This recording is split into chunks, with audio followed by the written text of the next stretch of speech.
오늘 우리가 읽어가는 이 에스더서 6장 말씀의 내용에서 계속되는 이야기 가운데 하나님께서 이제 자기 백성들을 어떻게 구체적으로 돌보시고 계시는가, 소위 반격이 시작되었다고 할까, 이렇게 말할 수 있는 이야기가 전개가 됩니다.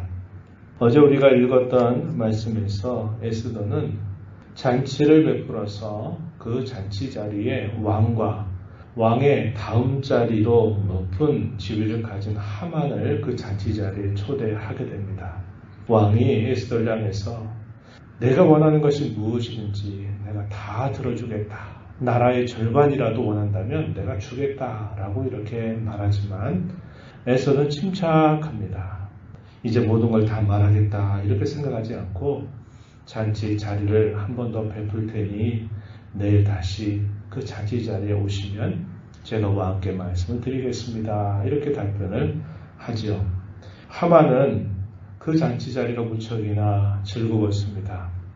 어떻게 생각하냐면 왕 외에 다른 신하가 아닌 바로 자기 자신이 초대를 받았다고 하는 그 사실에 무척이나 기뻐하면서 그렇지, 나 외에 더 높은 사람이 왕 외에 누가 있겠느냐, 아무도 없다 이렇게 생각을 하고서는 그 모든 사실들을 자기 안에 새겨서 그의 친구들에게 이야기를 하게 됩니다.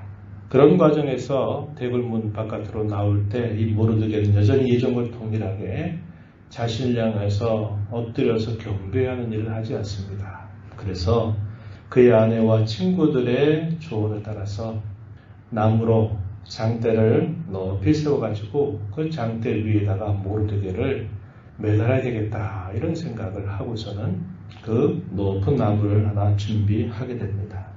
이제 그날 밤이었습니다. 하나님께서 어떻게 자기 백성들을 위해서 일하시는지 우리가 그 상황을 보게 돼요.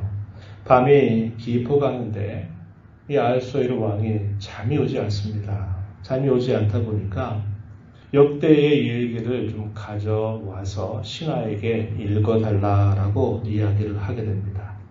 그런데 그 읽는 이야기가 어떤 이야기냐면 과거에 자기 자신을 죽이려고 하는 모살 계획에 대하여 읽게 됐고 그 계획 속에 한 사람, 모르드게라고 하는 사람이 그것을 왕에게 다 이야기를 하면서 그 큰 위기가 지나가게 된 사실을 알게 된 겁니다.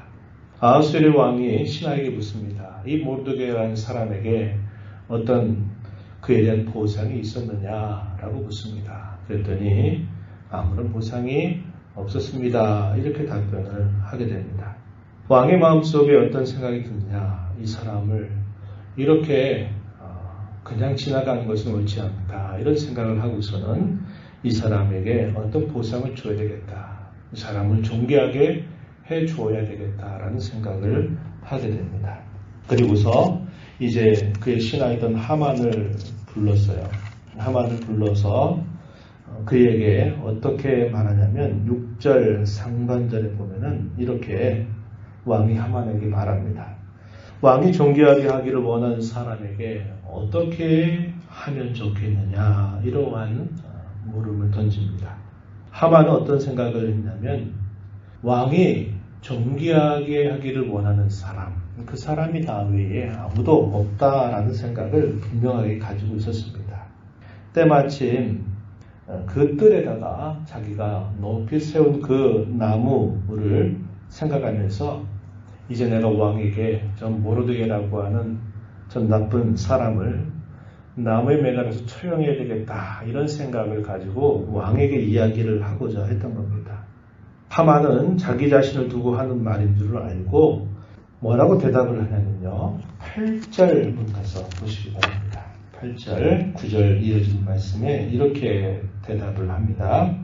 왕께서 입으시는 왕복과 왕께서 타시는 말과 머리에 쓰시는 왕관을 가져다가 그 왕복과 말을 왕의 신하 중 가장 존귀한 자의 손에 맡겨서 왕이 존귀하게 하시기를 원하시는 사람에게 옷을 입히고 말을 태워서 성중 거리로 다니고 그 앞에서 반포하여 이르기를 왕이 존귀하게 하기를 원하는 사람에게는 이같이 할 것이라 하게 하소서, 이렇게 답변을 합니다.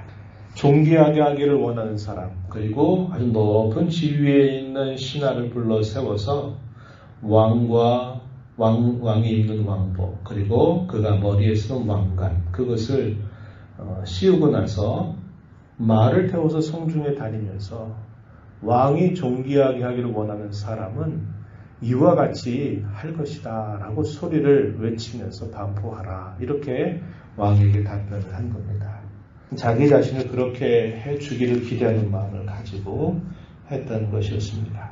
이 말을 들은 왕이 뭐라고 말하느냐, 그래 네가 말한 대로 그렇게 하도록 해라, 이런 명령을 내립니다. 그런데 대상이 누구일까요? 자기 하만이 아니라 유다 사람 모르드게에게 너는 가서 이와 같이 네가 말한 대로 하나도 빠짐없이 그대로 행하라, 이렇게 이야기합니다. 그러면서 결국 어떻게 되냐면 하만 자기 자신이 아니라 자기가 오히려 그 말을 끌면서 자기가 죽이기를 원했던 모르드게는 말 위에 타게 되고요. 왕복을 입고 왕관을 쓰고 그걸 다니면서 그 사람을 향해서 이 사람을 이렇게 존귀한 사람이다, 존귀한 사람에게 왕은 이렇게 한다 라고 소리를 외치면서 성을 돌게 한 것입니다. 상황의 역전이 벌어지게 된 거죠. 다윗이 시편 23편 말씀 가운데 5절에 보면 그런 고백을 합니다. 원수의 목전에서 내게 상을 베푸신다, 그런 고백을 하죠. 물론 상은 보상을 말한다라는 의미보다는 뭐냐면 이렇게 먹는 상, 차려주는 그런 상을 뜻하는 말입니다. 분명한 말씀은 뭡니까? 원수들이 아무리 해하려고 해도 그 원수 앞에서 편한 마음으로 하나님께서 주시는 그런 은혜를 입는 것, 그걸 두고 이렇게 고백을 하고 있는 표현입니다. 그의 말씀이 바로 이와 같이 이런 특별한 위기 상황 속에서 역전되도록 하나님이 일하시는 것을 우리가 보게 됩니다. 그에 대해 하만이 어떻게 반응했나요? 12절 이하에 보면 이렇게 소개가 됩니다. 하만은 번뇌하여 머리를 싸고 급히 집으로 돌아가서 자기가 당한 모든 일을 그의 아내 세레스 모든 친구에게 말했다고 이야기합니다. 그 말을 들은 그의 아내 세레스, 그리고 그 중에 지혜로운 사람이 이 하만에게 어떻게 답변을 하냐면 13절 중간 부분에 보면은 이렇게 말합니다. 모르드게가 과연 유다 사람의 후손이면 당신이 그 앞에서 굴욕을 당하기 시작하였으니 너는 그를 이기지 못하고 분명히 그 앞에 엎드려지게 될 것입니다. 이렇게 하만에게 이야기를 합니다. 굴욕을 당하기 시작했다. 그들이 알고 있는 거죠. 하나님께서 자기 백성들을 위해 구체적인 일을 시작하시게 됩니다. 그것이 끝이 아니라 이제 시작이다라고 오히려 그의 편을 들었던 사람들이 이야기한 겁니다. 당신은 그를 결코 이길 수 없을 겁니다. 분명히 그 앞에서 엎드러지게 되고 말 것입니다. 이렇게 이야기를 하게 됩니다.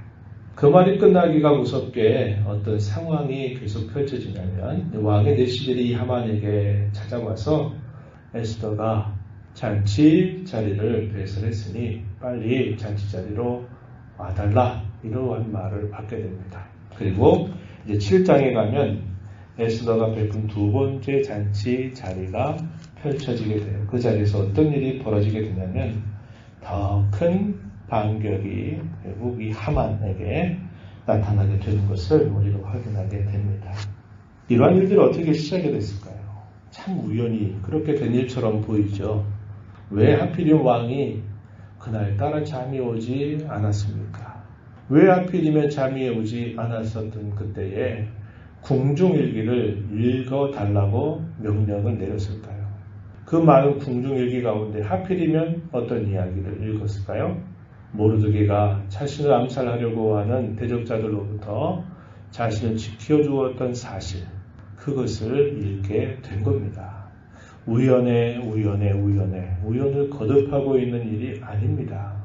믿지 않는 사람들이 봤을 땐 정말 어떻게 이런 희귀한 일이 일어날까, 이런 생각을 할 수 있을 만하죠. 그러나 우리는 분명히 합니다. 거기에 하나님의 손길이 함께하고 있다는 것을 알게 되는 것입니다. 똑같은 상황을 가지고서 왕과 하만이 처음 만났죠. 왕의 의도와 목적은 뭡니까? 이 모르드게라고 하는 사람이 저런 좋은 일을 하고서도 보상을 받지 못했는데 이 사람을 어떤 보상을 해줘야 되겠다, 이런 의도와 목적을 가지고 왕은 하만에게 말을 꺼냈고, 하만은 똑같은 상황인데 어떤 의도와 목적을 가지고 있습니까? 나 외에 왕이 존귀하게 하기를 원하는 사람이 어디 있겠는가? 바로 나다.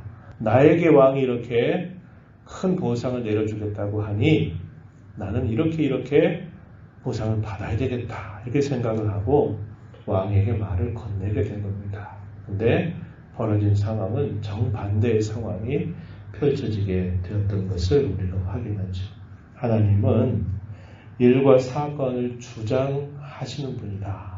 그리고 하나님은 거기와 함께 사람의 마음을 움직이셔서 하나님은 그분의 정하신 뜻을 이루어 가신 분임을 우리 다시 한번 확인합니다. 그런데 그 목적이 어디를 향합니까? 자기 백성들을 향하신다는 겁니다. 자기 백성들을 위해서 하나님께서 일과 사건을 주장하시고 사람의 마음도 움직여 가신다는 것을 우리 이 사실을 통해서 아주 분명하게 보게 되는 것입니다. 모르드게가 당하는 현실, 그리고 모르드게뿐만 아니라 모든 유다인들이 당하게 될 그 현실은 참혹한 현실이었습니다. 12월 13일이 되면 모든 유다인들을 다 진멸해라. 그들이 가지고 있는 모든 소유들을 다 빼앗아도 좋다. 이러한 조서가 이미도 내려져 있는 상황이기 때문에 그 상황이 얼마나 어려운 상황이었겠습니까? 하나님이 안 계시는 것처럼 보여요. 그러나 성도가 처하는 그런 현실을 통해서 하나님의 뜻을 헤아리면서 자신의 주어진 일들을 충실하게 잘 감당함으로 대적들 앞에서 하나님께서 자기 백성들을 존귀하게 하시는 그런 하나님의 손길을 펼쳐가신다는 것, 그걸 우리는 이 사건을 통해서 확인하게 됩니다. 이렇게 살아가는 삶이 성도가 살아가는 일생의 내용이 된다고 하는 겁니다. 이것이 우리에게 약속하신 하나님의 손길임을 기억하면서 우리가 어떤 어려움과 위기 상황에 처한다 하더라도 하나님을 굳게 신뢰하고 하나님을 끝까지 의지하고 우리의 본분을 다하는 자세를 갖게 된다면 하나님은 언제나 우리의 편이 되셔서 우리를 분명하게 세우시고 존귀하게 하시고 보호하시고 지켜주시는 분이심을 우리 확신하면서 우리의 남겨진 삶을 주 앞에 힘써 살아가는 우리 모두가 되기를 진심으로 바랍니다. 하나님 아버지, 이 새벽 시간에도 저희들의 발걸음을 인도하여 주셔서 여전히 오늘도 입술을 열어서 하나님 앞에 찬양을 드리며 말씀을 읽게 하시며 귀를 열어 듣게 하시고 또 시간 하나님의 은혜의 손길을 또다시 보게 하시니 감사합니다. 처해져 있는 상황이 얼마나 큰 위기 가운데 놓여져 있는 상황인지 모릅니다. 자신들을 진멸하라고 하는 그런 조서가 공공연하게 내어져 있는 그런 상황들 속에서도 하나님을 향하여 온 백성들이 한마음이 되고 겸손한 마음을 갖게 하시고 하나님을 굳게 붙들고 의지하는 그 백성들에게 원수의 목전에서 상을 베푸시듯 모든 상황을 역전시켜 가시며 대적자들을 벌하시고 하나님의 백성들을 지켜주시는 하나님의 놀라우신 섭리를 봅니다. 우리의 삶을 살아가는 우리의 일생이 이런 하나님의 손길 가운데 있다는 것을 늘 신뢰하고 어려운 일 만날수록 위기가 닥칠수록 더 하나님을 굳게 붙들고 의지하며 나아가는 저희들의 신앙의 걸음이 되도록 인도하여 주옵소서. 은혜의 보좌 앞에 나와서 오늘도 하나님의 은혜를 간절하게 구하는 모든 심령들을 용납하시고 간구의 귀를 기울여 주옵소서. 귀하신 예수님 이름으로 기도하옵나이다. 아멘.